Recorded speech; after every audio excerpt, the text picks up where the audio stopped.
Muy buenas tardes a todos y bienvenidos al tercer panel de esta segunda cumbre de la Iberosfera organizada por el ECR Eurolat. Ya saben que nos pueden seguir a través del canal de YouTube de Vox Europa, también del ECR y también las personas que nos acompañan desde el plató. Continuamos esta jornada con un panel muy interesante en el que vamos a hablar de la Unión Europea y de Iberoamérica y de cómo China y Rusia se han convertido en una nueva amenaza común para estas regiones.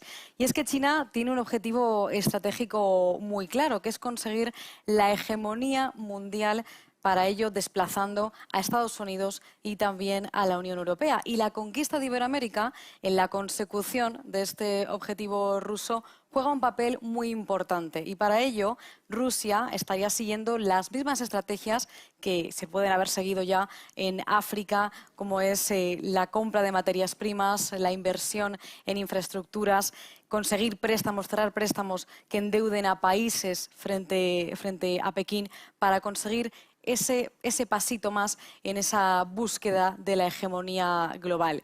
China y Rusia conocen bien las debilidades que tiene ahora mismo la Unión Europea, sobre todo en el momento actual, y ya ha logrado una influencia también muy grande en Iberoamérica, incluso en países que con los que en un principio no tenía un vínculo ideológico, como pueden ser Chile, Perú o Bolivia. Sin embargo, en los países con los que sí que tenía este vínculo, está aumentando esa presión, esa presencia en estas naciones, que ya no es solo comercial, sino que también está empezando o ya es política y militar. En todo este contexto, la Unión Europea, que se dedica a sus juegos ideológicos de automutilación socialdemócrata, está perdiendo peso en el contexto mundial, y España, que también es un alumno aventajado en dañar sus propios intereses, debería jugar un papel muy importante a la hora de unir a las naciones iberoamericanas para así hacer un contrapeso frente a esta presión que están ejerciendo Rusia y China, esta permanente acción colonizadora que están llevando a cabo. Para hablar de este asunto, de cómo China y Rusia se han convertido en esa amenaza común para Europa e Iberoamérica, contamos con cuatro invitados. Voy a saludar a la primera de ellas, que es Ana Fotiga, quien tenemos, si no me equivoco, en el remoto. Ya la tenemos aquí. Good afternoon, Ana Fotiga, member of the European Parliament. Thank you for being with us. I will be moderating the debate in Spanish, but you will be translated in real time, so don't worry. And thank you very much. Y bueno, permitidme que le haya hablado unas pequeñas palabras en inglés. Ella va a hablar en inglés en este debate, pero será traducida en tiempo real a todos nosotros. Y si me permiten también nuestros otros invitados, que bueno, ya también saludo, Germán Terç, presidente del Grupo de Acción Política ECR Eurolat, además vicepresidente también del Grupo Parlamentario Europeo ECR, y Carmen de Carlos, redactora jefe de Internacional en el diario El Debate. Si me permitís, vamos a empezar con Ana Fotiga, por eso de que está también en remoto. Muy buenas tardes. Ana Fotiga decía que es miembro del Parlamento Europeo, diputada de Ley y Justicia, el partido polaco. También, Conoce muy bien de lo que estamos hablando. Sí, y sobre todo para hablar con ella de ese papel de la Unión Europea con esta nueva amenaza de Rusia y China. Antes quería preguntarle, ¿cree que han cambiado ya esos dos grandes polos tradicionales que existían hasta ahora en geopolítica?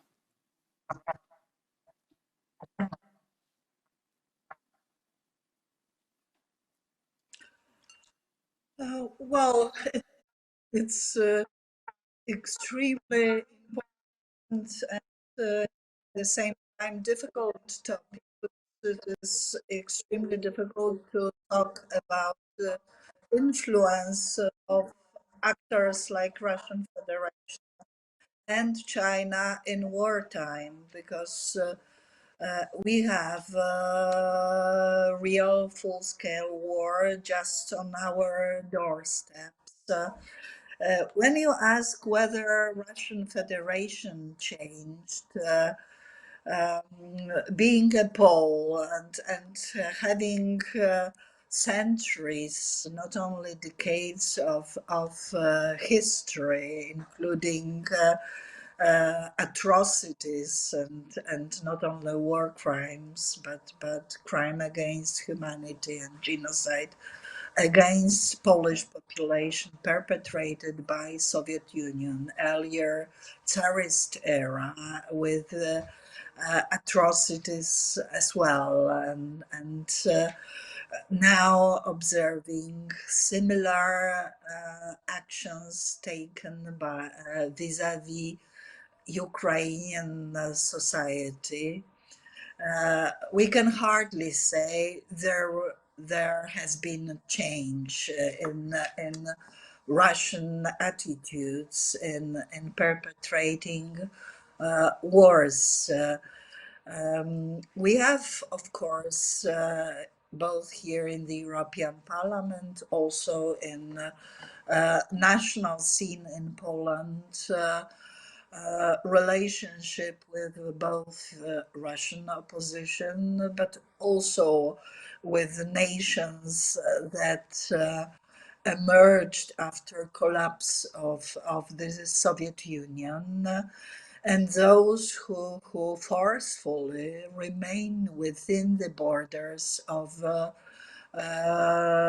Russian Federation, like, for example, nation of Ichkeria, Chechens.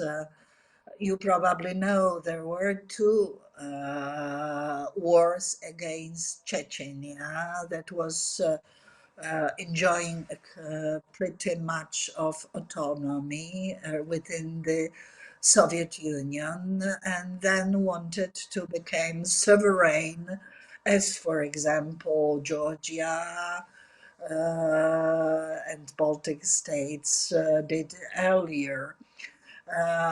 Their will, after initial consents and agreements, was simply cracked by Russian military and with enormous atrocity. What happened to Grozny, the capital of Chechnya, reminds now of what is going on in Ukraine and has been going on in Ukraine since 2014. This war is a war of significance. It's a war with potential of dispersing and having the magnitude of world scale conflict because of quite clear threats posed by Russian Federation against uh, other nations, but also with threats of using the nuclear power. It can be just trying to frighten neighboring countries and others.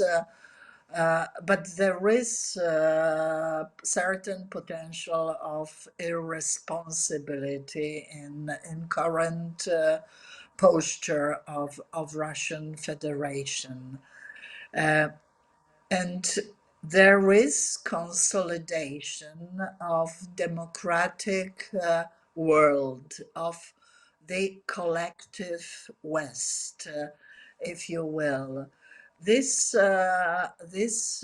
consolidation happens also in the format of UN because of Russia's participation in UN Security Council. It is impossible to have the resolution of Security Council, but there is mechanism now allowing to vote the resolution by General Assembly of the UN.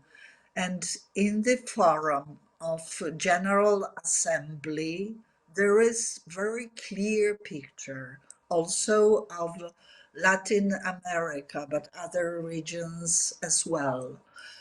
For us, knowing the policies of Russia, this picture is quite clear because many years ago, during the Soviet Union, we were used to Russian Federation infiltrating the left side of political scenes of variety of countries, UN members. The role of countries like Cuba in Latin America was evident and it was easy to prove. It continues, of course, but since the Soviet Union time, it was a change, and Russian Federation started to use quite complex ideology also to attract right-wing actors by portraying itself like a conservative leaning towards tradition, society and country. It was purely artificial. Actually, we all know that state controlled so much by secret service and not reformed since time of communism and since even by generations and legacy of even family legacies, generations of families since Stalin time. This conservative portray was just the tool to attract different groups of societies all over the world. It was done in Europe, also in my region, in Central and Eastern Europe. Although in my region it was pretty easy to detect because we are quite sensitive to Russian influence. We know very well concepts originating in history in distant times. So I think that we are pretty immune.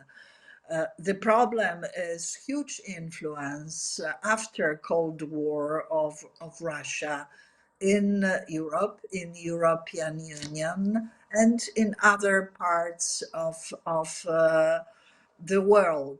Luckily, in European Union, in terms of voting for Russia or for Ukraine in this war of aggression, already now featured by crimes against humanity, with effort of whole collective West to help Ukraine gather evidence of those crimes, with really much of difference between us in many areas. We are able to unite in perceiving the major threat, and that is Russia.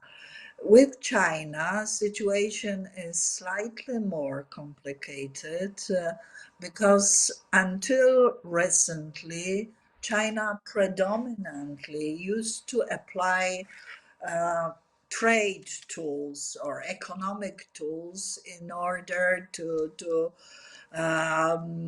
influence countries or even subordinate countries, because after a decade of relationship, trade, economic relationship with PRC. Now we are aware of methods leading to indebtedness of partners, countries, and ability to take over strategic infrastructure, critical infrastructure built and then partly owned by PRC, and using it to further benefits of PRC. Since takeover of Hong Kong, we are very much aware of methods used by PRC against insubordinated society, and also we are aware of methods used internally vis-a-vis regions and nations like Uyghurs. Uyghur minority in Xinjiang province has been for quite a long time, decades already, subject to genocide that is been confirmed by many countries, in particular by within the United States. We are aware of China, although we monitor actions by PRC, and we try to consolidate within the EU. What I'm afraid of, both when I discuss influence of both Russia and PRC China, continental China, in Latin America, I think there is China continental, el partido de China continental. Vemos cómo hay un periodo de no solamente críticas, sino también una época donde los Estados Unidos se ven en muchas sociedades en forma negativa, que nos guste o no, esa consolidación de la civilización occidental contra ambas amenazas reales que existen y amenazas fundamentales en términos de la Federación Rusa, como he dicho anteriormente. Se trata de un peligro evidente que ya se ha mencionado, un peligro en progresión. En cuanto a llegar a una tercera guerra mundial, podemos llegar a una tercera guerra mundial, y la amenaza y la fuerza que se opone a esta amenaza con toda certeza son los Estados Unidos, Canadá también en gran medida, pero fundamentalmente se trata de los Estados Unidos, el Reino Unido y países como países de mi región también, de Europa Central y Europa del Este, que se oponen a esto. Y sería extraordinariamente peligroso, muy peligroso sería para todos, para muchos países latinoamericanos, para muchos latinoamericanos, sería extremadamente peligroso el buscar solamente una situación blanco o negro, verlo todo en colores blanco o negro sin ver matices. Hay que ver los matices. Yo creo que el papel positivo de los Estados Unidos está ahí, en este peligro, ante un peligro evidente, un peligro que solamente se aplica a Latinoamérica. Y se trata de algo visible, de algo evidente, y sería bueno para las sociedades de Latinoamérica el verlo, el revisar, el considerar nuevamente, el contrarrestar en cierta manera el uso tradicional de grandes partes de la sociedad. En cuanto al papel de Estados Unidos se refiere. Muchas gracias. Ana Fotyga. Vamos a seguir con Germán Tertsch. Hablaba Ana de cómo sí que la respuesta de la Unión Europea o de Europa ha sido conjunta frente a la amenaza de Rusia, ¿no? Sobre todo ahora en el contexto de la invasión de Ucrania. Sin embargo, parece que la respuesta hacia China no es tan directa, ¿no, Germán? ¿Por qué sucede esto y cuál crees que debería ser la postura que toma el bloque? De momento estamos en un momento en el que tenemos un peligro masivo, inminente, porque hay una guerra abierta, hay una guerra con ataques a objetivos civiles tremendos. Según los reveses militares son cada vez mayores y más evidentes por los que está sufriendo el ejército ruso, más mayores son las represalias a la población civil, es decir, todo esto es un conflicto abierto. Entonces parece que China y el peligro chino está más lejano, y desde luego China sí ha mostrado en la última cumbre que tuvieron entre que se reunieron Xi Jinping y Putin, se vio que Xi Jinping ya no estaba de la misma forma comprometido con la posición rusa como había estado unos meses antes. Es decir, en China cada vez la postura abiertamente criminal y perdedora que tiene Putin cada vez es más incómoda también para China. También lo ha sido para India. India al principio fue muy cauta, no condenó explícitamente a Rusia. Sin embargo, India también se ha alejado de Rusia claramente en los últimos meses de Putin. En ese sentido es otra situación. Pero China es un peligro clarísimo. China tiene un poderío colosal que no tiene Rusia.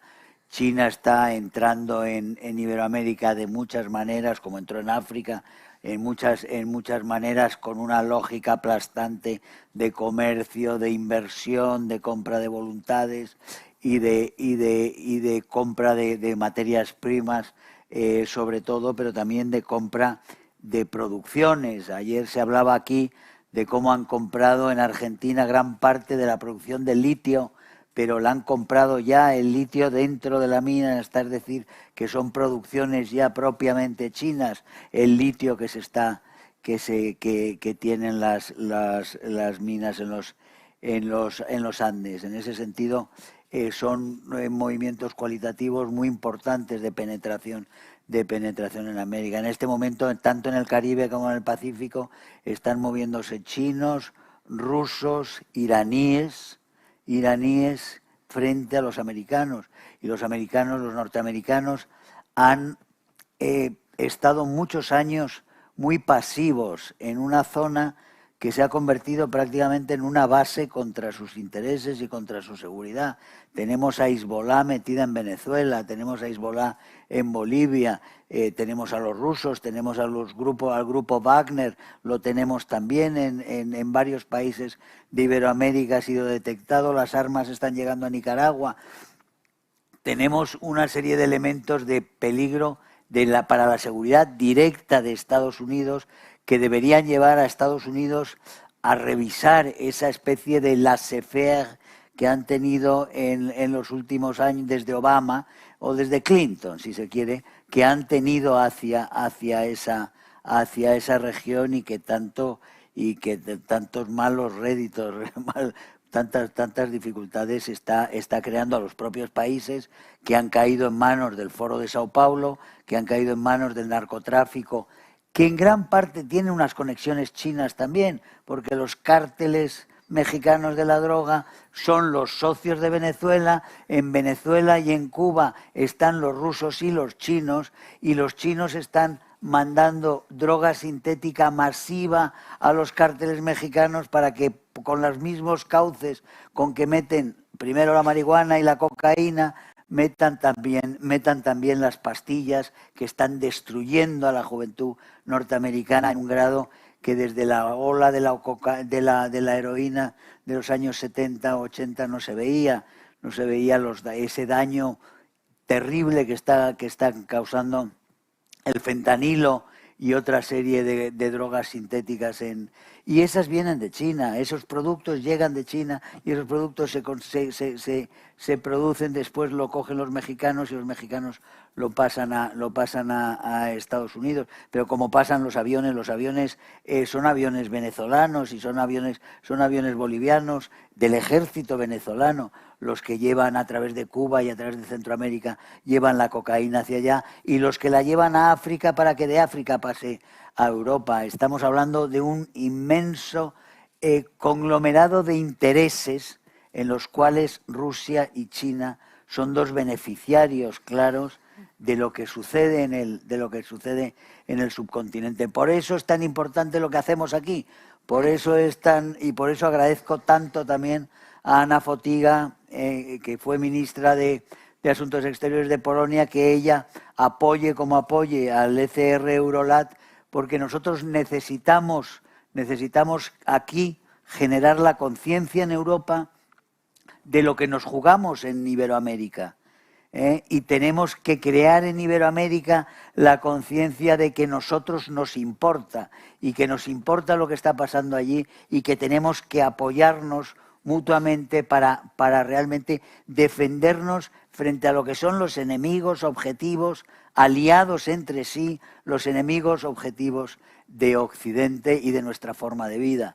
Y ese es un proyecto a largo plazo, pero es un proyecto importantísimo y muy urgente, porque ellos tienen mucha rapidez, ellos tienen un aparato inmenso, engrasado con todos los medios que les da el narcotráfico, enormes recursos económicos con los cuales compran voluntades, ministerios, gobernadores, provincias, ciudades, alcaldías, compran de todo, compran países, están comprando países, de hecho, y frente a eso hay que movilizarse. En Europa vamos tarde.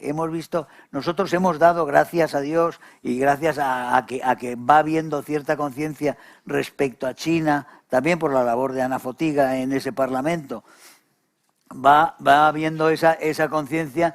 Hay un giro en la posición europea muy clara respecto a China. El último informe del Parlamento Europeo es un informe realmente que supone un giro casi de 180 grados respecto a un año y medio antes, que estaban Merkel y Macron, estaban ofreciendo un acuerdo de inversión prácticamente infinito para hacer más deslocalización hacia China y para llevarnos hasta la agricultura europea. Se la quería llevar la señora Merkel y el señor Macron, se la querían llevar por un acuerdo que habían hecho ellos con Xi Jinping, sin consultar a los 27, sin reuniones previas ni nada. Habían llegado a un acuerdo para un acuerdo de inversión intolerable.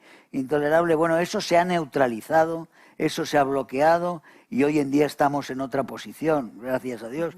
Y yo creo que en ese sentido vamos avanzando, pero digo, muy lentamente, porque ellos van muy deprisa. Sí que, vemos como que en todo esto estos beneficiarios, ¿no?, son Rusia y China, pero Carmen de Carlos, me comentabas anteriormente fuera del debate que cubriste mucho durante muchos años la situación en Iberoamérica, ¿no?, como periodista, y me gustaría que entrásemos un poco en qué es lo que ganan los países iberoamericanos entregando, por ejemplo, a China parte de su soberanía. O sea, es una cuestión económica o estratégica, ¿qué es lo que realmente ganan ellos? Bueno, vamos por partes. Ellos no tienen la sensación de estar entregando ni cediendo parte de su soberanía. Lo que ocurre con China es que hay una conquista silenciosa, primero en el plano económico, después en el político y sobre todo en el comunicacional. Esos tres aspectos, China es la que lleva a la delantera, y yo entiendo que Rusia va a rebufo. ¿Por qué? Porque, entre otras cosas, Rusia no tiene los medios que tiene China, ni tiene el poderío que tenía la Unión Soviética. La Federación Rusa ahora mismo está de capa caída y además ahora mismo está en una guerra. Yo quiero decir que Putin, desde mi punto de vista, no se hubiera atrevido nunca a invadir Ucrania si no hubiera tenido el visto bueno de China. Yo recuerdo que 48 horas antes, si no me equivoco, de la inauguración de los Juegos Olímpicos, en enero, Putin y Xi Jinping firman un acuerdo de asistencia mutua, reciprocidad y de política hegemónica de los dos países, donde dicen que es incondicional.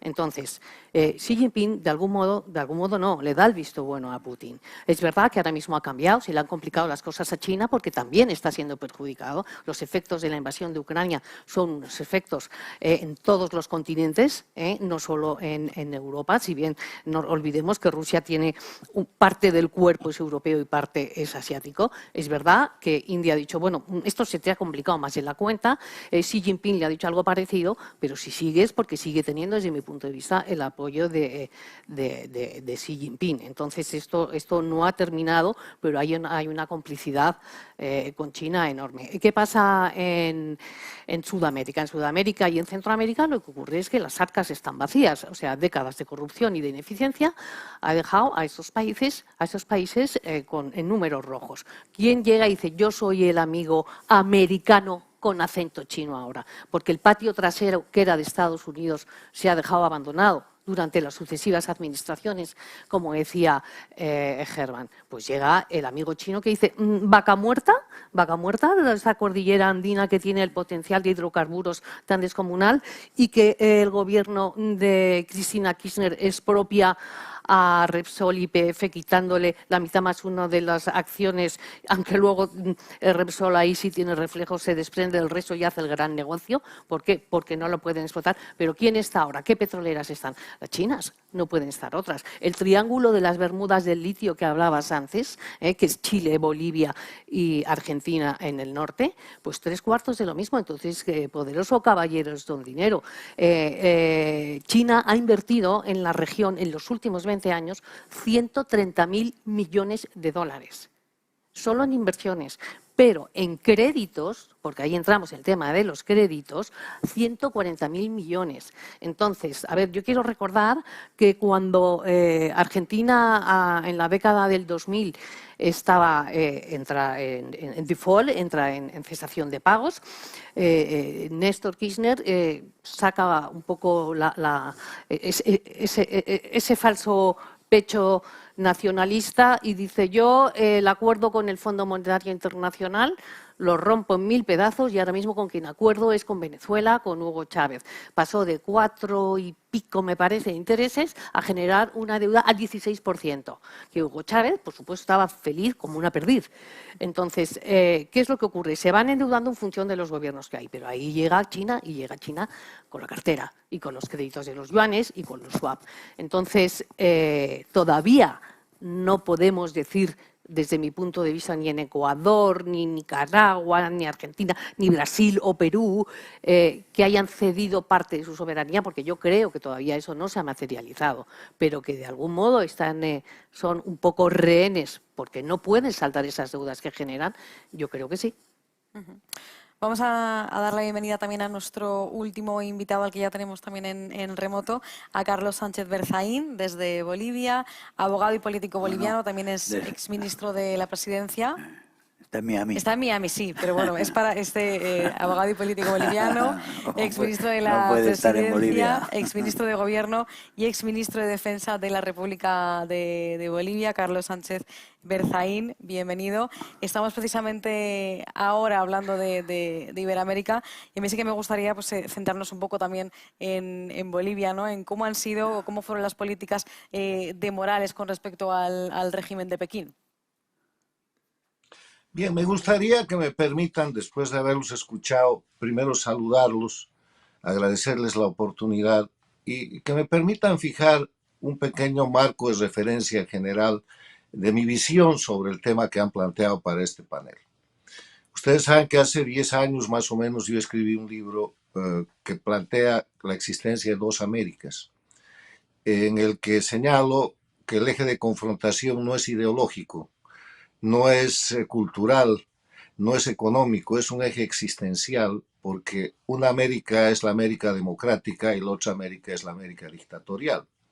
Porque acontece que en el siglo XXI, a partir de la llegada de Hugo Chávez al poder en el año 1999 y la acción inmediata de Chávez de rescatar a la única dictadura que había en la región, la de Cuba, de Fidel Castro, en el siglo XXI se produce un proceso de expansión, primero con el nombre de movimiento populista bolivariano, después como socialismo del siglo XXI, hoy día castrochavismo, de lo que es simplemente la recreación de la dictadura castrista de Cuba en el siglo XXI.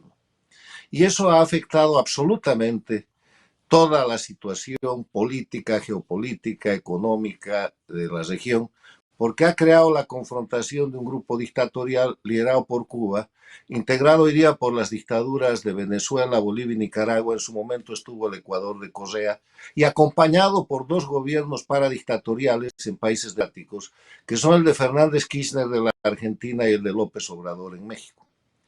Con tres esencias que en países democráticos no pueden dar el salto para incorporarse a ese grupo, que son la de Colombia con Petro, Perú con Castillo y Chile con Boric. Dos Américas, donde lo que se disputa es ideología, si no es egoísmo, porque la América democrática representa libertad, representa derecho de propiedad, representa rendición de cuentas, representa respeto a los derechos humanos. O sea, todos los principios y valores, incluida la responsabilidad de los gobernantes y su obligación de rendir cuentas que hacen a la democracia. Y en la otra mano, dictaduras que representan absolutamente todo lo contrario. Presos políticos, tortura, asesinatos, crímenes de lesa humanidad, ejercicio del poder a través de terrorismo de Estado. Que les quiero recordar que el terrorismo de Estado es la comisión de delitos desde el gobierno, desde el poder, para generar miedo en la población de manera que se adopten conductas que de otra manera no serían admisibles. Esas son las dos Américas. Y ahora, con la invasión de Rusia a Ucrania, tenemos dos mundos que tienen exactamente el mismo eje de confrontación: las dictaduras y la democracia. Las dictaduras lideradas en la operación de agresión por Rusia, pero integradas por China, por Corea del Norte, por la dictadura teocrática de Irán y por el grupo de las dictaduras del castrochavismo en las Américas, lideradas por Cuba e integradas por el grupo de Venezuela, Bolivia y Nicaragua. Ese es el mundo de hoy día, en el cual se está librando una guerra en territorio ucraniano, una guerra de invasión, que no es la tercera guerra mundial, pero sí es la primera guerra global. ¿Por qué es una guerra global? Porque no hay nadie que esté excluido de esa situación. Neutralidad quiere decir dos elementos: no participación e imparcialidad. Y si ustedes miran la confrontación de la invasión de Rusia a Ucrania, nadie es imparcial. Hay en uno y en otro lado gente que está participando, y obviamente China está del lado ruso, Irán está del lado ruso, porque es el grupo de las dictaduras del mundo que está tratando de polarizar para recrear lo que en su momento fue la Guerra Fría, y que está en una acción frontal de desafío al unipolarismo de la década de los 90, que empezó a caer ese unipolarismo de Estados Unidos después de los atentados de septiembre 11 del 2001. Ese es el marco de referencia. En ese marco de referencia se mueve lo que es América Latina y lo que es la influencia europea sobre la América Latina. Una influencia que en el siglo XXI ha sido una influencia inversa, porque les quiero recordar que cuando el castrochavismo se potencia bajo el liderazgo todavía de Hugo Chávez antes de su muerte, se implementan mecanismos para meterse en la política e influir en Europa, y así crean el grupo político de Podemos en España con puro dinero del castrochavismo y con puro dinero de la corrupción. Así crean una influencia en grupos políticos de Grecia y de otros países. Antes los europeos eran los que, con ayuda política o con mecanismos de soporte democrático, influían en el proceso político latinoamericano, pero en el siglo XXI eso se da la vuelta, y el grupo dictatorial de las Américas, el castrochavismo, el socialismo del siglo XXI, le mete la mano a Europa. En ese escenario podemos hablar de Bolivia, podemos hablar de la influencia china, la influencia rusa en las Américas, pero decirles simplemente que Bolivia es un país satélite de las dictaduras del castrochavismo, que esa ejecución de ruptura de la democracia empieza con el golpe de Estado del 17 de octubre del 2003, que derroca al presidente Sánchez Lozada porque no quiso hacer asamblea constituyente. Entonces le crearon una serie de condiciones, lo derrocaron y de inmediato empezó el proceso para hacer la constituyente. Falsificaron con Carlos Mesa una ley incluyendo en la constitución rígida de Bolivia que no permitía sino en la república la modificación parcial de la constitución, incluyendo la famosa asamblea constituyente.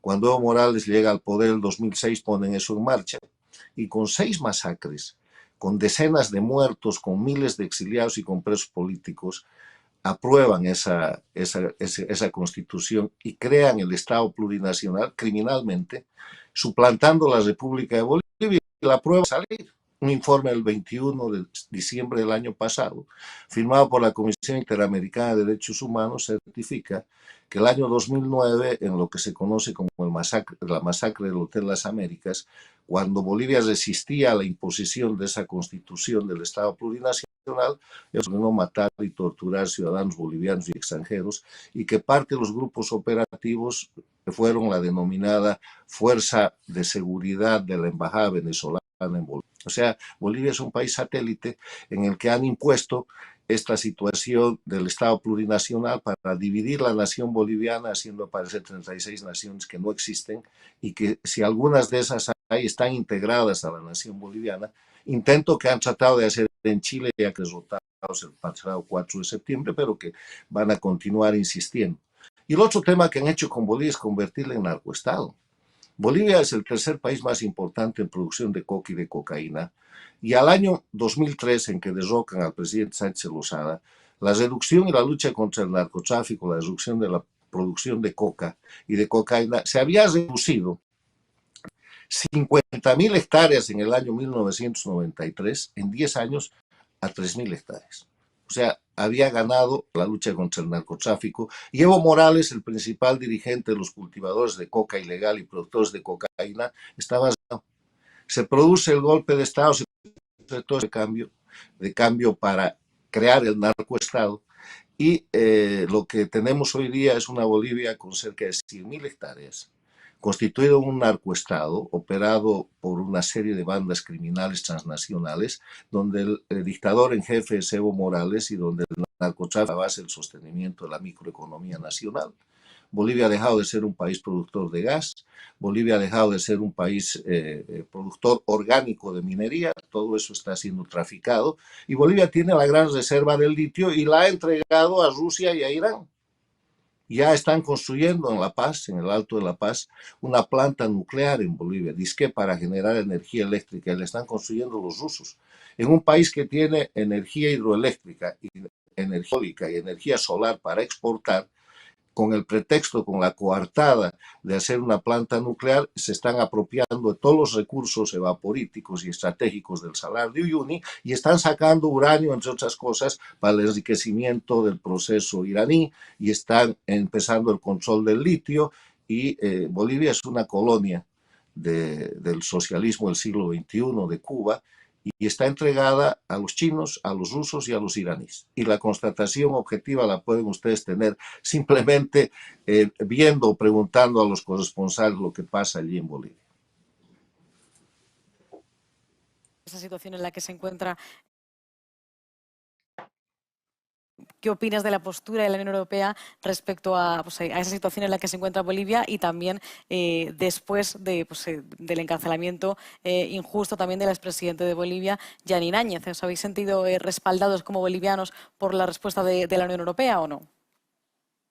Mira, yo creo que la Unión Europea ha hecho dos cosas importantes respecto al tema de las dictaduras en América Latina. Primero, en el caso específico de Bolivia, ha certificado el fraude electoral que Evo Morales cometió en 2019, por el cual él renunció y escapó de Bolivia. Situación que ha convertido a su retorno al poder con Arce Catacora en la falsificación más grande que puede verse en la humanidad, porque 11 millones de bolivianos vieron el fraude fue certificado por la OEA y por la Unión Europea, y ahora lo han convertido en golpe de Estado y con eso han encarcelado a Yanín Áñez y a un grupo de ciudadanos bolivianos. Hoy día hay más de 140 presos políticos en Bolivia. Y el otro tema importante es el señalamiento de que la presidenta está presa, pero yo creo que se necesita más. Y el tema de sugerencia, ¿no?, de reclamo a la Unión Europea es el mismo que hacemos a los países democráticos de América Latina, a los Estados Unidos, a Canadá, a Brasil y a los países democráticos del mundo. Tienen que señalar con claridad las dictaduras que hay en las Américas, que son Cuba, Venezuela, Bolivia y Nicaragua. ¿Por qué son dictaduras? Porque no hay ninguno de los elementos esenciales de la Carta Democrática Interamericana. Los derechos humanos, hay presos políticos certificados, torturados, exilio, hay informes internacionales. Entonces, hay que entender que esas dictaduras no son neutrales respecto a las democracias del mundo. Las dictaduras del castrochavismo no son neutrales respecto a la Unión Europea, son sus enemigos. Y como son sus enemigos, penetran sus organizaciones sociales, políticas, y usan tres instrumentos criminales, entre otros, que son muy importantes. El narcotráfico, la presión migratoria manipulada, utilizando víctimas de la miseria que ellos mismos producen, y tercero, el terrorismo. Y en ese sentido, se necesita que la Unión Europea y que las democracias del mundo señalen con claridad las dictaduras y al señalar con claridad las dictaduras tomen acciones efectivas para neutralizarlas. Las dictaduras no van a elecciones, como creen en Venezuela.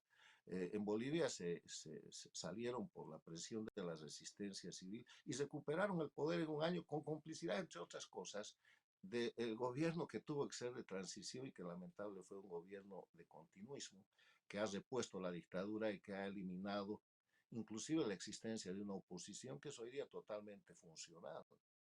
Entonces, las democracias del mundo, además de señalar las dictaduras de Cuba, de Bolivia y Nicaragua, tienen que tomar acciones efectivas.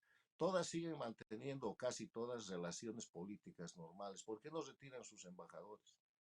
Algunas han impuesto sanciones individuales, listas de que Díaz-Canel o de repente Ortega y su mujer y algunos miembros de sus gabinetes no tienen visa a Estados Unidos y Europa. ¿Qué?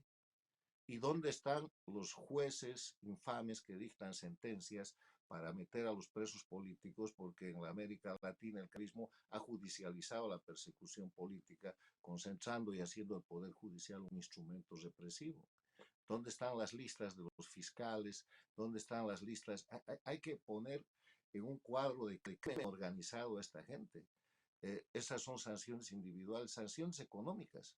A las dictaduras hay que cesarlas, no se puede coexistir con ellas. Y la democracia mundial, los grandes países, los grandes conglomerados como la Unión Europea, están coexistiendo con las dictaduras en una forma de complicidad inaceptable. Y además inaceptable porque amenazan, son sus enemigos y ellos insisten en coexistir con denominaciones y siguiendo la terminología, la narrativa de la coartada que impone estas dictaduras. Si a Cuba, Venezuela, Bolivia y Nicaragua se les impusieran sanciones que equivalgan al 20% de las sanciones que el mundo democrático está imponiendo hoy día a Rusia por invadir Ucrania, entonces tendríamos una posibilidad de que la resistencia civil en esos países, hay resistencia civil en Cuba que está siendo reprimida, hoy día se ha sacado que hay más de 1.200 presos políticos, hay resistencia civil en Nicaragua, en Bolivia, en Venezuela, pero no hay el suficiente respaldo internacional. Entonces, sanciones económicas y también sanciones jurídicas. Hay una Carta Democrática Interamericana que no se aplica. Hay un Tratado Interamericano de Asistencia Recíproca que está archivado. El Estatuto de Roma camina con pies de plomo. Están tratando de acusar y ya ha cambiado el fiscal del Tribunal Penal Internacional, pero todavía la acusación contra Maduro sigue en el limbo. No hay ninguna acusación contra Evo Morales, pese a que hay informes de matar certificados, y Ortega qué decir, y Díaz-Canel qué decir, y su gente, y los Castro no han muerto en la impunidad y el otro sigue impune. Entonces, si tenemos como regla de oro que las dictaduras pueden más que las democracias, que viven en la impunidad, que enriquecen en la impunidad y que nada los toca, vamos a perder la batalla. La democracia tiene que ser efectiva y para eso, además del Estatuto de Roma, tiene el Tratado contra la Delincuencia Organizada Transnacional o Convención de Palermo. que se pudiera aplicar en cualquier país del mundo. ¿Por qué los países de Europa no aplican la Convención de Palermo contra estos dictadores y sus grupos, que son grupos delictivos, y con la competencia que esa convención abre, indicando que hay competencia en cualquier país donde haya efectos relativos a los crímenes que se cometen? Y uno de los efectos es que Europa está llena de migrantes que escapan de estas dictaduras de las Américas. O sea que lo de la Unión Europea, muy bien, muy agradecido, pero poquito, ¿no? Un aplauso para Carlos. Me gustaría que volviésemos también a Ana Fotiga, que también sigue pues, conectada en este panel. Si no me equivoco, sí, ahí tenemos a Ana. Hemos comentado con Carlos Sánchez Berzaín qué debería hacer la Unión Europea, ¿no?, respecto a estas dictaduras en Iberoamérica. También se ha referido a esas sanciones que la Unión Europea sí que está aplicando con dureza contra Rusia. Pero, Ana, ¿qué más se podría hacer o qué podrían hacer realmente ahora mismo los patriotas, los conservadores europeos frente a esa amenaza de China y Rusia?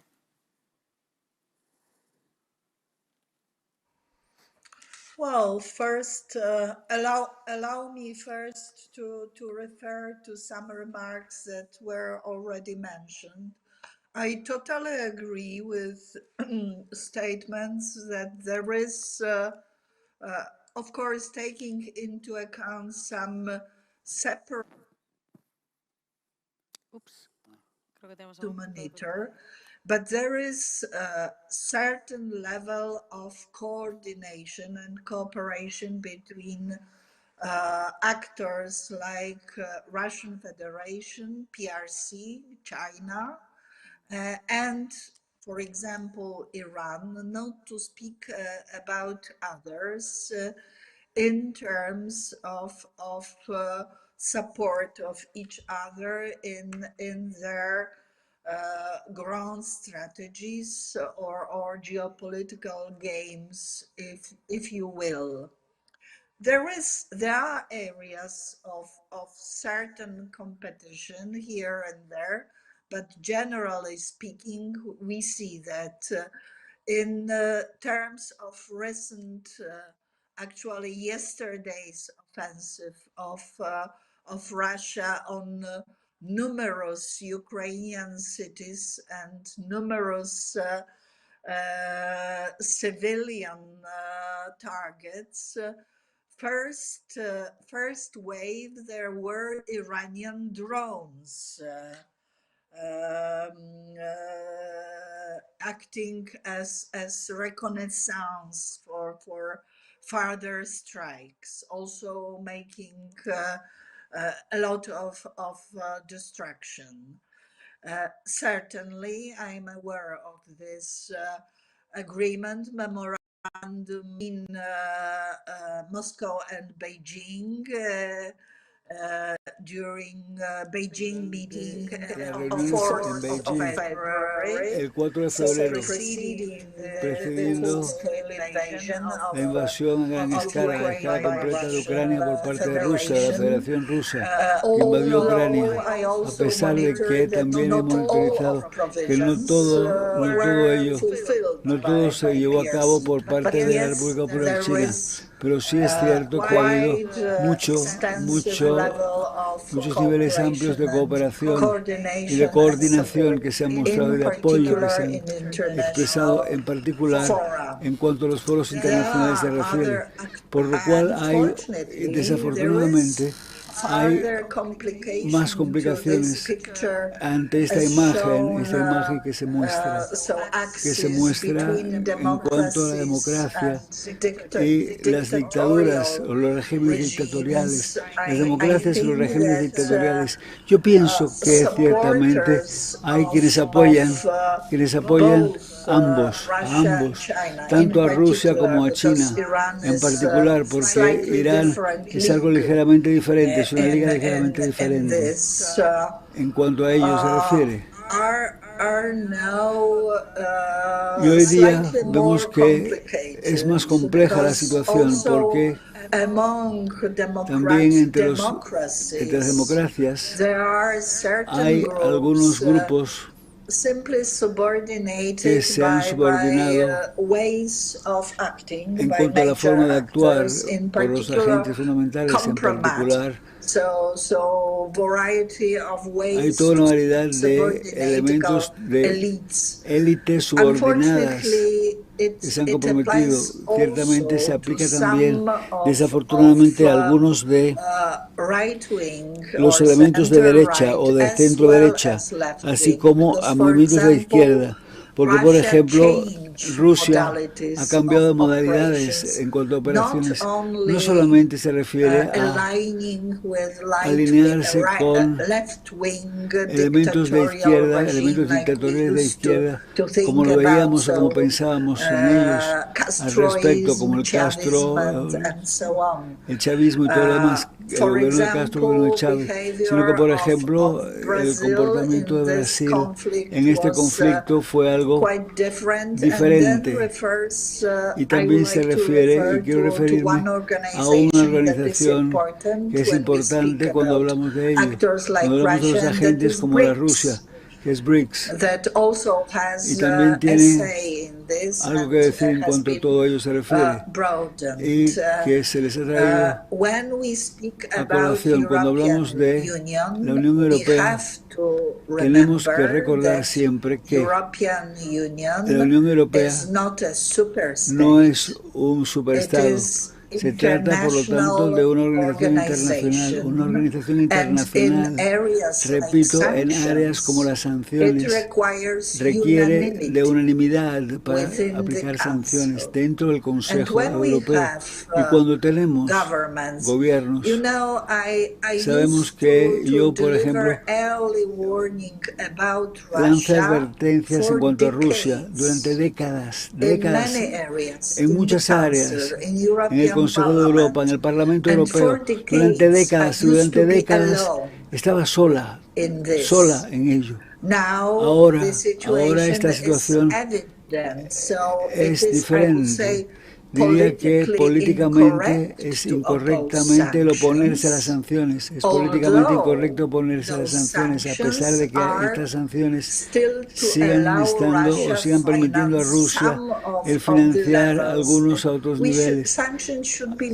Las sanciones tienen que ser generales. Y cuando hablamos de ello, cuando hablamos de regímenes en Latinoamérica, cuando hablamos de regímenes latinoamericanos, hay muchos gobiernos de izquierda dentro de la Unión Europea que no quieren sancionar a estos gobiernos. Entonces, cuando hablas de la Unión Europea, tienes que hablar realmente de capitans, porque está ahí y son las capitales y la diplomacia nacional la que tiene que ser convencida de la importancia y la naturaleza de las atrocidades que se tienen lugar ahí. Yo estoy al tanto de ello porque me he comprometido e intentado comprometer en esta situación durante un largo tiempo al mundo, pero ciertamente veo que también es algo que compete a todos nosotros. Nos compete a todos el construir, el aumentar la conciencia de todos sobre esta situación a que hago referencia. Cuando se habla de esta situación, probablemente se dice que China simplemente se indica o le ordena a Rusia que haga esto o que no lo haga. Yo pongo esto en tela de juicio porque China realmente ha sido y es, diría, considerablemente buena o ha sido algo que ha estado en buenos términos con Ucrania. Y a pesar de todo, el interés con la Federación Rusa ha prevalecido. Ese es el equilibrio. no ha sido nada sencillo, no ha sido darle una luz verde, no ha sido sencillo, es algo ligeramente más complejo. Ciertamente, yo lo enfatizo, creo que ha habido y hay mucha coordinación entre los grandes regímenes como la Federación Rusa, China e Irán. Ana nos está comentando cómo, claro, la Unión Europea no es un superestado, sino que tiene que haber una unanimidad a la hora de aplicar esas sanciones y cómo hay países en Iberoamérica que no están aplicando esas sanciones hacia Rusia, sino que al revés están colaborando también con el Kremlin, con Putin. ¿Qué se podría hacer desde el bloque comunitario para obligar a que estas sanciones sí que tuviesen esa reacción? No solo hay una serie de países en Iberoamérica, que son los aliados clásicos, muchos los ha citado Carlos Sánchez Berzaín, que son los que apoyan a Rusia, que son aliados de Rusia y que son parte, digamos, del proyecto de expansión de Rusia dentro del continente americano, sino que tenemos una serie de países europeos que protegen a esos países. Es decir, aquí tenemos un gobierno español, digámoslo muy claramente, un gobierno español que dice que hace una reunión de la OTAN aquí, se le llena la boca con la OTAN, que qué buenos somos con la OTAN, muchas fotos de la OTAN, y después, como parte del gobierno es comunista, no quieren ya el aumento del presupuesto, por supuesto militar, no lo quieren cumplir, no quieren cumplir estas cosas, y protegen a Venezuela, protegen a Cuba, protegen a Bolivia y protegen a todos los amigos de Rusia en el otro lado. Por otro lado, como bien sabréis algunos, vamos alcanzando el nivel más alto en este momento de compra de gas ruso. Después de la alta traición, por llamarlo de una forma clara, por parte de Sánchez en la cuestión de política exterior respecto a nuestra posición sobre el Sáhara, que sin encomendarse a nadie, ni siquiera a su gobierno, hizo un giro de 180 grados, destruyó nuestras relaciones con Argelia, que parece una operación provocada, generada por un agente secreto enemigo de la nación española, genera un conflicto que no existía con Argelia, absolutamente evitable, y con eso logra que nos corten los suministros de Argelia, que eran unos suministros garantizados, baratos, con contratos a largo plazo que teníamos realmente asegurados en una situación de privilegio, y resulta que ahora estamos nosotros comprando el gas en Rusia y somos los primeros compradores de gas ruso. España, que está donde está, los primeros compradores de gas ruso, mientras los alemanes han bajado y están prácticamente en niveles mínimos. ¿Qué disparate es este? ¿Cómo se ha producido esta monstruosidad política, esta monstruosidad diplomática, geoestratégica, comercial, humana, que se ha producido en este momento en España?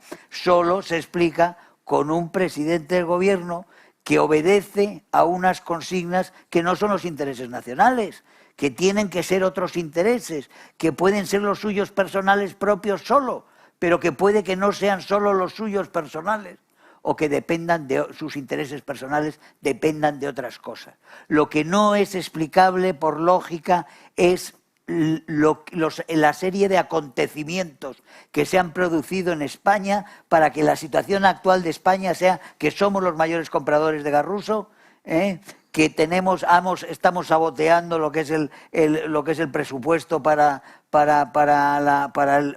la posición común en la OTAN, y que estamos protegiendo a los principales cómplices de Rusia en América, no solo cómplices de Rusia, sino miembros del Foro de Sao Paulo, con el Grupo de Puebla, con gente del Partido Socialista, no ya de Podemos solo, no solo los comunistas del gobierno español, los socialistas del gobierno español están en el Grupo de Puebla, están en la coordinación de todo ese flujo ese mare magnum de intereses en los cuales están Irán, en los cuales está Rusia, está China y está el narcotráfico. Están los cárteles mexicanos, como está el ejército venezolano, y está el señor Maduro, y está el señor Arce y el señor Morales. Y están realmente todos aquellos que son el enorme conglomerado del que hablábamos de frente antioccidental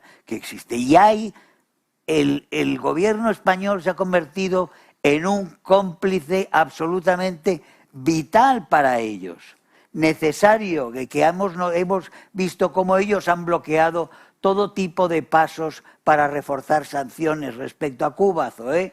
Ahí tengo a Zoé Valdés, que lo que hacemos respecto a Cuba y lo que después pasa con Cuba, que el señor Josep Borrell, socialista español, está en sede parlamentaria en Bruselas, diciendo que las manifestaciones que piden libertad y democracia en Cuba el 11 de julio del año pasado, que son unas manifestaciones protestando por la escasez de una serie de artículos y que eso se debe a las sanciones de Trump. Esa es la explicación que da la Comisión Europea para un levantamiento en Cuba que exige libertad en uno de los países, en una de las dictaduras clave para los intereses rusos y los intereses chinos y los intereses del narcotráfico en América. Por eso hay que preguntarse qué es lo que está pasando aquí y por qué nadie le pregunta en la Comisión Europea, nadie le pregunta al gobierno español. Tenemos todos los plenos, tenemos un pleno a castigar a Hungría. Normalmente había también otro pleno para castigar a Polonia. Ahora vamos, canal fijo, a castigar a un país miembro de la Unión Europea por cuestiones que no están en el tratado y que no competen a la Comisión, normalmente. Y resulta que tenemos otra serie de países fuera que son dictaduras criminales y asesinas a las cuales estamos protegiendo por el manto español. Y a España no se le dice nada. A España no se le, el artículo 7, todas estas cosas que están pasando con la justicia en España, que es un escándalo, que tenemos que la fiscal que hemos tenido, que era una ministra antes, cómo los cargos están todos al servicio del partido del gobierno, cómo chantajean a los jueces, todo lo que están haciendo el gobierno español, no hay repercusión, en Bruselas. Aquí algo no funciona, y el caso español es un caso de escándalo. Está claro el papel que está teniendo el gobierno de España liderado por Pedro Sánchez. También aprovechando que, bueno, Germán también es periodista y Carmen de Carlos es periodista, redactora, jefe de Internacional en el diario El Debate. Sabemos cuál es el papel del gobierno de España y cuál es el papel que están tomando, qué papel tienen los medios de comunicación en toda esta historia. Porque sí que vemos que, bueno, respecto a Rusia igual es más claro, pero respecto a China... por lo menos yo no me he encontrado con muchos medios de comunicación que tengan una postura crítica hacia el régimen comunista chino, ¿no? Yo antes quería contestar la pregunta que le has hecho a Germán, que no te ha contestado. ¿Qué es que haces? ¿Qué hay que hacer? Sí, bueno, es verdad que la solución no me... Claro, pero digo, las dejo para el final también. Claro, quiero decir, ¿cómo forzar para que las democracias latinoamericanas impongan las sanciones a Rusia? Yo es que creo que antes hay que recordar algo, y es que Latinoamérica va absolutamente por libre. Esta guerra estamos diciendo que sí, que es global, que afecta de diferente manera a unos y a otros, pero en general Latinoamérica se ha puesto absolutamente de perfil. Y quiero recordar que el otro día en la Asamblea General de la OEA en Lima, que Carlos conoce muy bien qué es lo que pasó, se propuso condenar la invasión. Y los tres grandes, México, Argentina y Brasil, se lavaron las manos. Y ahora mismo, quiero decir, quien está en Brasil es Jair Bolsonaro. O sea, Lula todavía no ha ganado las elecciones, pero también recordad que muy poquitos días antes del 24 de febrero, en Moscú, el señor Putin recibió a Alberto Fernández, presidente de Argentina, y recibió también a Jair Bolsonaro. Y lo recibió con grandes abrazos, no les colocó como a Macron, Scholz y compañía en esas mesas kilométricas. Quiero decir que... hay una complicidad con Putin que no necesariamente, en el caso especialmente de América Latina, López Obrador se ha mantenido totalmente al margen, nadie les pide explicaciones y es como que ¿A quién le importa, no? Lo que pasa al otro lado del Atlántico. Está muy lejos. Y si esto es una oportunidad, por ejemplo, Ucrania, que era el granero del mundo, como en su día lo fue Argentina, lo podían aprovechar Brasil y Argentina, tampoco lo están sabiendo aprovechar. Pero ellos van por libre, nadie les pide explicaciones porque pareciera como que en Europa y en el resto del mundo es un caso perdido. Aquí con estos no se puede hacer absolutamente nada. Así por lo menos es como yo lo veo. Entonces, ¿cómo les vas a pedir que hagan sanciones si no están de acuerdo ni entre ellos? Si hasta plantean cosas que son incompatibles con la propia Carta Democrática de la que hablaba antes Carlos Sánchez Berzaín en la OEA, que no se puede aplicar. Si el secretario general cada 2 por 3, o sea, está entre la espada y la pared y está ahí de milagro. Pero bueno, lo que decías del tema de China, la posición de los medios de comunicación, ¿en dónde? ¿En España? ¿En el resto del mundo? A ver, Bueno, en España todo. yo creo que en España los medios de comunicación están bastante identificados. Todos sabemos de qué pie cojea cada uno.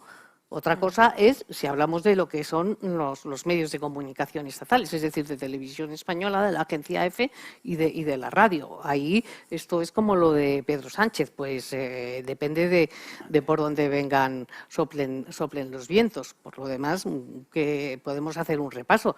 Pero, Germán, tú estarás de acuerdo conmigo, no tienes duda por dónde va el país, por dónde va el mundo, por dónde va el ABC, por dónde va el diario para el que yo trabajo. Quiero decir, las posiciones están identificadas. Es verdad que yo creo que hay una tradición, por ejemplo, en Estados Unidos, en que los editoriales son muy claros a la hora de manifestar su tendencia, tanto en la política interna como en la internacional, y esa costumbre en España pues no la hay. Pero, a ver, salta a la vista, ¿no? Sí que ya aprovechando también que bueno, Carmen ha sacado el tema de Brasil, me gustaría preguntarle a Carlos Sánchez Berzaín, porque bueno, las próximas elecciones más cercanas que tienen lugar en Iberoamérica es la segunda vuelta de las elecciones en Brasil. En esa segunda vuelta se decide si se devuelve el poder al excorrupto Lula da Silva o sigue en el gobierno el presidente Jair Bolsonaro. ¿De qué manera podría influir que siguiese en el poder Jair Bolsonaro en cuanto a esta influencia Rusia y China en Iberoamérica o que, por el contrario, regresase Lula da Silva?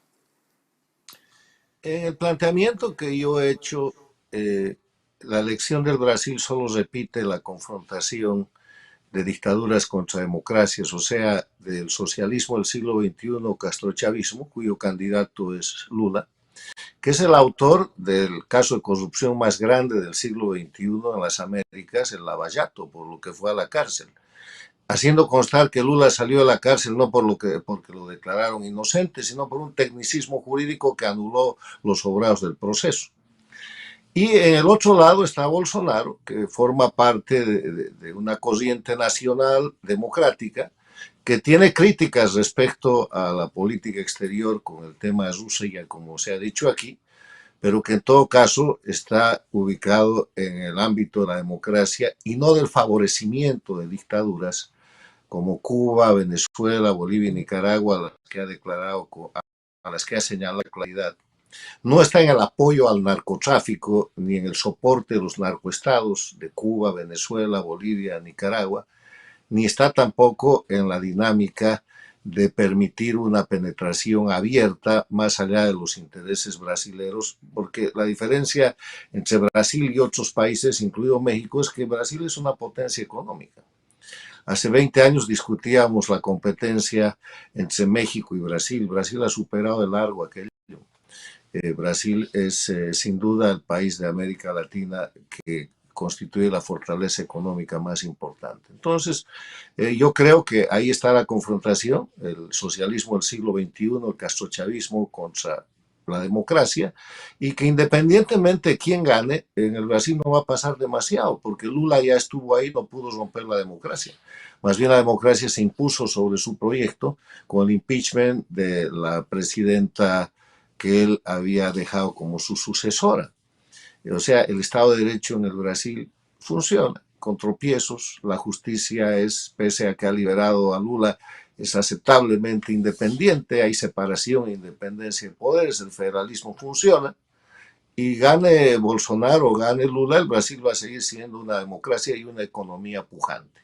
Ahora, lo que yo creo que se debería hacer en el caso de que gane Bolsonaro es una dinámica de presión diplomática para que tenga la línea correcta respecto a la invasión de Rusia a Ucrania, porque en el caso de Lula, si gana Lula la elección, el tema está definitivamente perdido. Lula va a llevar al Brasil al reconocimiento de Venezuela, de Maduro, va a llevar al Brasil a ignorar los crímenes de lesa humanidad de Nicaragua, va a ir a soportar la dictadura de Cuba que agoniza y que solo necesita que la comunidad internacional la señale un poco más fuerte para que el pueblo triunfe y no sea objeto de la represión brutal que está siendo objeto. Y yo creo que Lula va a encubrir nuevamente el Estado, el narcoestado que ha ayudado a construir en Bolivia, porque Lula es uno de los coautores de la construcción del narcoestado boliviano, como encubridor de masacres y como encubridor de todos los crímenes que se cometen allá. Yo quisiera terminar mi participación simplemente con una reflexión. Toda la gente que está en este panel y la que nos está escuchando es gente que está interesada en la política. La política es una actividad de servicio público que tiene como fundamentos principales el servicio a la gente y la rendición de cuentas. Lo que pasa en el mundo y lo que pasa en las Américas es que nos estamos confrontando a grupos de crimen organizado, a delincuentes que han tomado la política como coartada para sus operaciones delictivas. Se ha cumplido en las Américas el sueño del narcotraficante Pablo Escobar Gaviria, que en la década de los 80 quería ser diputado y lo fue, quería tomar el poder político y no pudo para encubrir la actividad del narcotráfico. Eso ha pasado en Venezuela. Maduro es un narcotraficante, jefe del cartel de los soles y es el jefe del gobierno dictatorial reconocido por muchos países que opera y aprovecha de las potestades del gobierno para mantener un estado criminal. Lo mismo que Cuba desde hace 63 años, lo mismo que Bolivia y lo mismo que Nicaragua. Entonces, esta reflexión va a que es importantísimo separar la política del crimen organizado. No podemos seguir tratando como políticos a los criminales. Hay que identificar a los criminales y hay que separarlos de la política. Cuba no es política. La dictadura de Venezuela, la de Bolivia, la de Nicaragua, no son política. Son grupos criminales que detentan el poder por la fuerza, con terrorismo de Estado, con crímenes de lesa humanidad, con violación institucionalizada de los derechos humanos, con presos, torturados, exiliados políticos, que todo el mundo los sufre, pero que los gobiernos democráticos los toleran. Es ahí donde surge esa frase famosa que dice, una explicación, hay limitaciones como las que se han explicado, la Unión Europea es un organismo, hay de todo, pero hay la capacidad de la denuncia y de la persistencia para por lo menos avergonzar a los cómplices de gobiernos como el gobierno español o de los grupos de izquierda que más allá de su ideología se convierten en cubridores y se convierten en cómplices de estas organizaciones de crimen organizado transnacional que a partir del narcotráfico, el terrorismo y otros delitos están sometiendo a los pueblos de Cuba, Venezuela, Bolivia y Nicaragua. Separar la política del crimen organizado. Me gustaría también coger lo que acaba de decir Carlos Sánchez Berzaín, porque es muy importante, ¿no? O sea, ser conscientes, aquí pues, los que estamos interesados también en el mundo de la política, somos conscientes de cómo esos grupos criminales están en gobiernos de Iberoamérica y cómo también pues, forman parte del Foro de Sao Paulo y del Grupo de Puebla y toda la influencia que tienen en la región. Pero en el contexto actual del español medio, que está ahora mismo pues, muy preocupado, agobiado por la crisis energética, por la crisis económica que sufre toda Europa y también en concreto España, ¿cómo conseguimos que realmente sean conscientes o se interesen por ese tipo de problemática que existe en Iberoamérica? Bueno, yo creo que quiero dar las gracias a Carlos y a Ana por su aportación tan importante en esta tarde. Y creo que lo importante para que tomen conciencia en toda Europa y en toda España de lo que nos importa y de lo que realmente es que nos vienen a visitar, como decían en Venezuela, somos tu futuro, y realmente son nuestro futuro son nuestro futuro. Una dictadura criminal es nuestro futuro si nosotros dejamos que las dictaduras criminales vayan ganando territorios, vayan ganando batallas, vayan ganando y vayan haciendo conquistas en todas partes, en Rusia, en Venezuela, en Cuba, y que creemos que nosotros podemos vivir en nuestra burbuja todavía seguros. No podemos, porque aquí España ha sido infiltrada. Aquí en España hay un político al cual pillaron con un fajo de 426.000, creo que eran, dólares, que había recibido de una atacada, y dijo que eran 426.000 dólares, y dijo que se los había pagado el gobierno venezolano por hacer un estudio sobre una moneda iberoamericana. Ese hombre está aquí, está dando... Nadie le pidió más cuentas. El gobierno del Partido Popular le hizo la cosa esa para normalizarle la declaración de la renta. A cualquiera otro, hay gente que ha ido a la cárcel por eso, y por menos dinero también. Sin embargo, a este señor que se llama Juan Carlos Monedero, que es de Podemos, que es que fue uno de los colaboradores estrechos de Chávez, que es un colaborador de Maduro, que es un colaborador del régimen cubano, que todos sabemos quién es, a qué obedece y cuáles son sus obediencias, aparece con un fajo de 426.000 y dice que es por un estudio de algo que no tiene la más remota idea sobre esas cuestiones. Pero resulta que, y esa es su explicación, nadie le ha pedido más cuentas, el gobierno del Partido Popular le regularizó el asunto y no se ha vuelto a hablar de eso. Quiero decir que los tenemos aquí, que ya están en Bruselas, que están en Italia, que están en París, por supuesto, los tenemos en Alemania. En Alemania la corrupción de los rusos al SPD, que lo han comprado y que durante 20 años el SPD ha estado trabajando para los rusos para entregar toda la soberanía energética europea a los rusos. Eso es parte de todo lo que está pasando. Luego, estamos hablando de nuestra seguridad, estamos hablando de nuestro futuro, de nuestra seguridad, de nuestro bienestar, estamos hablando de nuestra libertad. O sea que estamos hablando de mucho que nos importa mucho.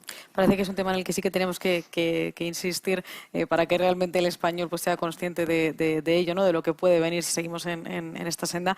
Y nos estamos quedando prácticamente sin tiempo, pero a mí me gustaría hablar de un tema final, porque no me gusta que se nos quedara en el tintero hablar de la situación respecto a China con España, porque sí que vemos cómo Rusia ha influenciado, puede haber influido en España, también en Iberoamérica.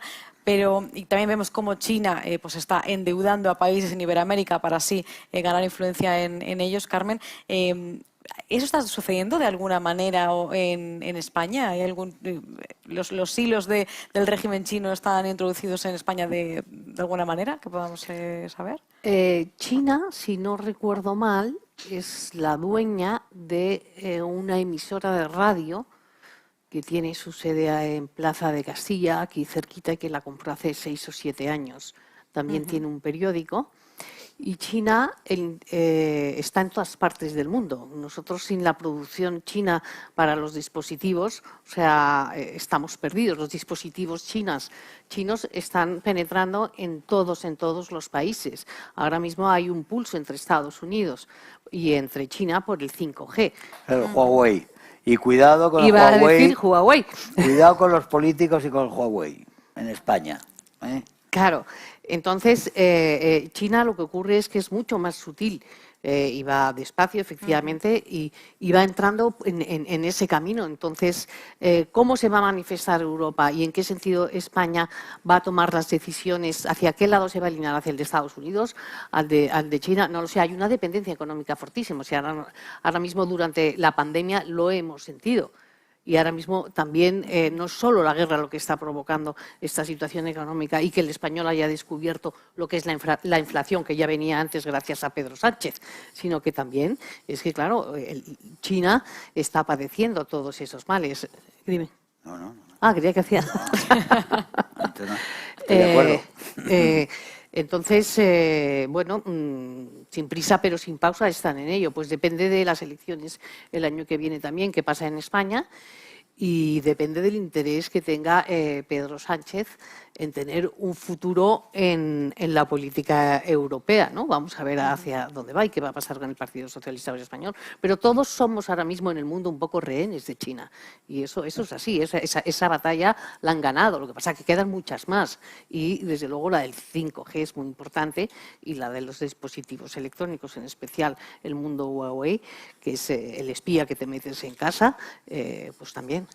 Pues tendremos que seguir pendientes de estas amenazas de Rusia, de China. Muchísimas gracias, Ana Fótiga, desde Polonia, por estar con nosotros. También Carlos Sánchez Berzaín desde Miami, Germán Terç, también Carmen de Carlos. Muchísimas gracias a todos y a los que nos han seguido también por nuestro canal de YouTube, de Vox Europa y del ECR, a los que están aquí presentes. Continuamos después con otro panel. Muchas gracias.